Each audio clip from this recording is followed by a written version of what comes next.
سيدنا ومولانا محمد وعلى آل سيدنا ومولانا محمد وبارك وسلم وصل علیہ. تمام دوست میرے ساتھ مل کر آواز بلند درود شریف پڑھیں. الصلاۃ والسلام علیک یا سیدی یا رسول اللہ وعلى آلك وأصحابك یا حبیب اللہ. الله. الصلاۃ والسلام علیک یا سيدي يا رسول الله وعلى آلك آلك وأصحابك وأصحابك يا يا محمد رسول رسول اللہ. الله صلى الله. حضرت علامہ مولانا قبلہ حافظ محمد شریف صاحب، جناب قبلہ ملک محمد حافظ صاحب، جناب حضرت علامہ مولانا قاری محمد لباس صاحب اور شیخ افتخار احمد صاحب، محمد احسان نصیر صاحب اور جملہ نمازیان، جملہ سامعین، السلام علیکم. حضرات گرامی، آپ کا ہر سال کی طرح یہ بڑا خوبصورت پروگرام ہوتا ہے. اللہ آپ کے اس پروگرام میں اپنی خصوصی رحمتوں اور برکتوں کا نزول فرمائے. آج کی رات جو ہے یہ اللہ کے دربار میں زاری کرنے کی رات ہے، معافی مانگنے کی رات ہے، کیونکہ جو لیلۃ القدر کی راتیں ہیں ان میں سے یہ اس رات کے بعد صرف ایک رات رہ گئی. رمضان مبارک ہم سے جا رہا ہے، جس طرح آ رہا تھا اسی طرح اب جا رہا ہے. تو ہم نے اس میں یہ دیکھنا ہے کہ ہم نے کیا کیا ہے رمضان مبارک میں. جو اللہ رب العزت نے اپنی تمام مخلوق کو سیٹ پر رکھ کے صرف اہل ایمان سے فرمایا کہ اے اہل ایمان تم نے روزے رکھنے ہیں. کسی اور کو اللہ نے یہ نہیں فرمایا کہ تم روزے رکھو. وہاں ایمان کی اللہ نے قائد لگائی ہے کہ بھائی صرف اہل ایمان نے روزے رکھنے ہیں. اس ماہ مقدس میں جس میں اللہ نے قرآن کو نازل کیا، بات سمجھ آ گئی کہ جس میں اللہ نے قرآن کو نازل کیا ہے. قرآن کلام اللہ ہے. جناب قبلہ حافظ صاحب محمد شعیب صاحب نے آپ نے ان سے سماعت کیا تو یاد رکھیں یہ کلام اللہ ہے. اور بڑی مزے کی بات یہ ہے، کلام اللہ ہے، اللہ کا کلام ہے، اور اللہ جو ہے وہ زبانوں سے پاک ہے.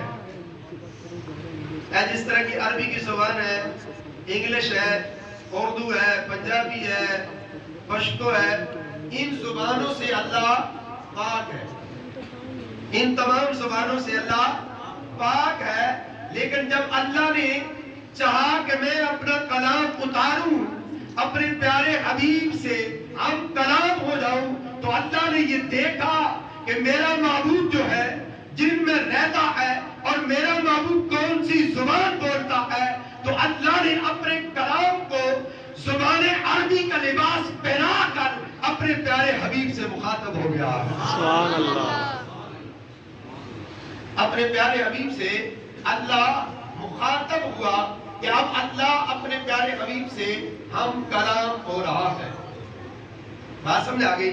تو پھر اللہ نے اس قرآن کو آہستہ آہستہ نازل کر دیا. اور یاد رکھیے قرآن اور نبوت، کتاب وحی، آسمانی کتب، نبوت، یہ اللہ رب العزت نے آدم علیہ السلام سے جو سلسلہ شروع کیا ہے اور محمد رسول اللہ تک پائے تکمیل کو پہنچا دیا ہے. اور ہمارا تعلق محمد رسول اللہ کے ساتھ ہے. ہم محمد رسول اللہ کی امتی ہیں. اگر والتین والزیتون وطور سینین وهذا البلد الامین لقد خلقنا فی احسن تقویم پر بھی غور و فکر کریں، لیکن اگلی آیت کے اوپر بھی غور و فکر کریں کہ ہم کہاں پہ ہیں۔ ادھر اللہ نے لقد خلقنا الانسان فی احسن تقویم فرمایا، پھر فرمایا آگے آپ پڑھیں تو آگے پھر اللہ کیا کہتا ہے کہ تم تو بہت نیچے چلے گئے ہو، کہ میں نے اپنی مخلوق میں تم کو سب سے زیادہ ممتاز پیدا کیا ہے، خوبصورت پیدا کیا ہے، با اختیار پیدا کیا ہے، با ہمت پیدا کیا ہے، جرأت کا کمال عطا کیا ہے، اور میں نے تم میں اپنی نبوت کو رکھا ہے۔ آپ ذرا غور و فکر کیجئے، پھر جب اللہ روزے کی بات کرتا ہے تو روزے کا بیان کرنے کے بعد اللہ کہتا ہے لعلکم تتقون، کہ روزے کا مقصد و مدعا یہ ہے کہ تم متقی ہو جاؤ، تم کیا بن جاؤ؟ متقی ہو جاؤ۔ جب مفسرین متقی پر بحث کرتے ہیں تو وہ کہتے ہیں کہ متقی اس کو کہتے ہیں کہ جو کفر و شرک چھوڑ کر ایمان کو اپنا لے، وہ متقی ہے۔ لیکن یہاں پہ وہ ہم بات نہیں کریں گے، کیونکہ پیچھے جو خطاب ہو رہا ہے وہ اہل ایمان سے خطاب ہو رہا ہے، یا اہل شرک سے، اہل کفر سے خطاب نہیں ہو رہا۔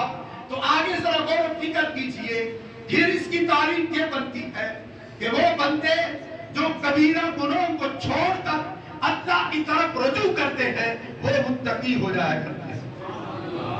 لیکن اس کے بعد آگے اس کی تعریف متقی کی کرے تو پھر یہ بنتا ہے کہ متقی وہ ہوتا ہے کہ جو صغیرہ گناہوں کو چھوڑ کر اللہ کی طرف رجوع کر لیتا ہے وہ متقی ہوتا ہے۔ لیکن اگر ہم اس کو آگے مزید متقی کو دیکھیں ابراہیم بن ادم کی زبان میں تو وہ یہ کہتے ہیں کہ متقی وہ ہوتا ہے جس میں ملائکہ عیب نہ دیکھے اور خدا اس کے دل میں کوئی بھی عیب نہ دیکھے، اس کو متقی کہتے ہیں۔ تو حضرات گرامی، جب بندہ اس صورت میں چلا گیا کہ اب اس میں ذرا دوسری سمت پہ آئیے کہ ابھی جو شیخ صاحب نے باتیں کی ہے بیماری کے بارے میں، یہ باتیں صحیح ہیں، لیکن اب تھوڑی سی تعاون کرنا انشاءاللہ میں آپ کو ایک نتیجے پر لے کر چلنا جانا چاہتا ہوں۔ آپ ذرا غور و فکر کیجئے کہ خالق کائنات نے مختلف قوتوں سے، مختلف طاقتوں سے، مختلف صفتوں سے ہمیں متصف کیا ہے، لیکن یاد رکھیے خالق کائنات نے یہاں پہ ملائکہ کو بھی مختلف قوتیں عطا کی ہے اور انسان کو بھی مختلف قوتیں عطا کی ہے۔ زیادہ میں اس مضمون کو چھیڑنا نہیں چاہتا، بالکل کلوز کر کے آپ کے سامنے رکھتا ہوں۔ خالق کائنات نے ملائکہ کو طاقت دی، قوت عقل دی ہے، قوت حکمت دی ہے، لیکن جب انسان کی باری آتی ہے تو خالق کائنات نے انسان کو قوت شہوت دی ہے، قوت قصد دی ہے، قوت معنی دی ہے، اور اس کے ساتھ ساتھ پھر قوت عقل اور قوت حکمت بھی عطا کی ہے۔ سبحان اللہ۔ آپ بات سمجھا گئی؟ تو اب ہم نے روزے رکھے ہیں، قرآن پڑھا ہے، ٹھیک ہے، نماز تراویح ادا کی ہے، تو قوت شہوت کس کو کہتے ہیں؟ دوستو یاد رکھے، قوت شہوت یہ ہے کہ یہ زنا یا اس طرح کی جتنی برائیاں ہیں اس کو قوت شہوت سے ہوتی ہے، تو اللہ نے یہ قوت دی ہے، لیکن حکم یہ کیا ہے اس قوت کو حدود کے اندر رکھو۔ قوت غضب یہ لڑنا ہے، قتل کرنا ہے۔ قوت معنی یہ ہے کہ جب مؤذن پکار رہا ہو کہ آؤ نماز کی طرف، آؤ فلاح کی طرف، تم نماز اور فلاح کی طرف نہ آؤ، تو وہ قوت معنی تمہیں روک کر رکھتی ہے۔ جب خالق کائنات نے تمہیں رمضان مبارک دیا ہے، روزے دیے ہیں، تم نے صبح سے لے کر شام تک روزہ رکھا ہے، کھایا نہیں ہے، پیا نہیں ہے، تم نے حقوق زوجیت ادا نہیں کیے، تم نے کسی کے ساتھ ڈرا نہیں ہے، تم نے قوت شہوت کو بھی کنٹرول کیا، قوت قصد کو بھی کنٹرول کیا، قوت معنی کو بھی تم نے کچل دیا ہے، اور کچل کر تم اللہ کی دربار میں سجدہ ریز ہو گئے ہو، تو خالق کائنات نے تمہیں ممتاز کر دیا ہے۔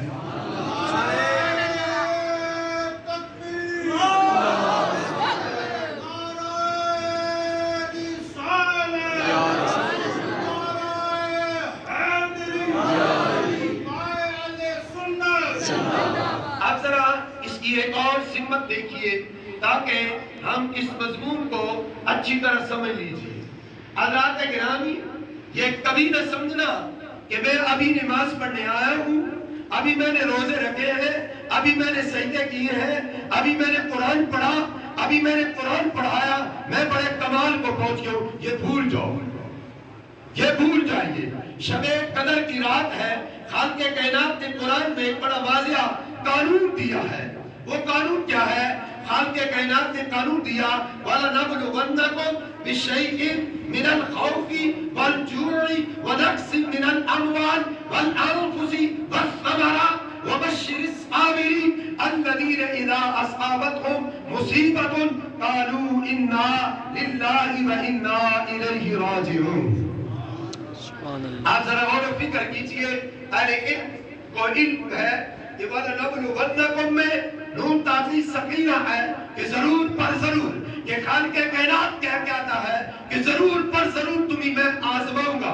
آگے جتنی چیزیں ذکر ہوئی، ثمرات بھی ذکر ہو گئے، انبار بھی ذکر ہو گیا، جان بھی ذکر آ گئی. ان تمام چیزوں میں تم کو آزماؤں گا. آزمانے کے میں یہ دیکھوں گا تم کرتے کیا ہوگا. ذرا یہ غور و فکر کیجئے. ہم بات پر ناراض ہوتے ہیں، باتیں کرتے ہیں، اور کبھی کبھی ہم عشق کے اور عاشق رسول ہونے کے سرٹیفکیٹ دے دیتے ہیں. ان تمام باتوں کو بھول جائیے. اس بات کو سمجھیے کہ وہ رب کائنات کیا کہہ رہا ہے. ثمرات میں بھی آزماؤں گا، انبار میں بھی آزماؤں گا، جانوں میں بھی آزماؤں گا. جب تمہاری آزمائش ہو رہی ہوگی میں تمہارے قلوب کو دیکھوں گا کہ تم نے کیا میں رب کے ساتھ اپنا تعلق جوڑا ہوا ہے کہ نہیں.